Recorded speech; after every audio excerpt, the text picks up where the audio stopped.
Waterstrome blink in die Wes-Kaapse berge na die naweek se goeie reën.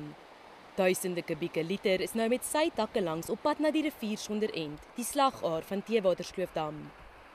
Die dam is op die rivier gebou en water word van hier na verskillende bestemmings, waaronder Kaapstad, gestuur.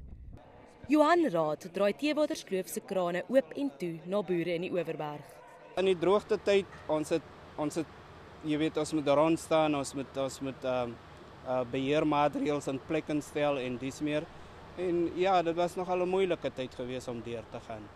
Slegs 10% van die reendruppels voltooi die reis van die bergpieke deur die riviere na die damme toe.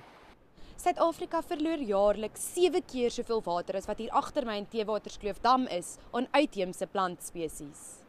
Boere soos Ras Philip, wat aan die Sonderend Waterverbruikersvereniging behoort, het 'n ooreenkoms met die Wêreld Natuurfonds onderteken om van indringerspesies in die rivier Sonderend ontslae te raak. Danksy die inisiatief kon meer water uit die dam op plase bereik toe hulle watertoekenning verlede jaar met 60% verminder is. Philip is verheug oor die reën. Ons staan oor 4 dae staan ons net oor die 80 mm en dis die meeste reën wat ons gekry het van 2016.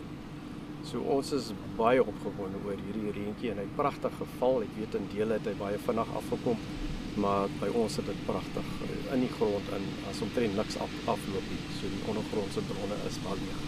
Die Theewaterskloof se damvlakke het die afgelope week van 39,9 tot 40,8% gestyg. Maar die onlangse reënwater uit die rivier Sonderend is nog op pad en sal die dam se vlakke uiteindelik nog meer lig. Nadine Tron, Unies, Theewaterskloof.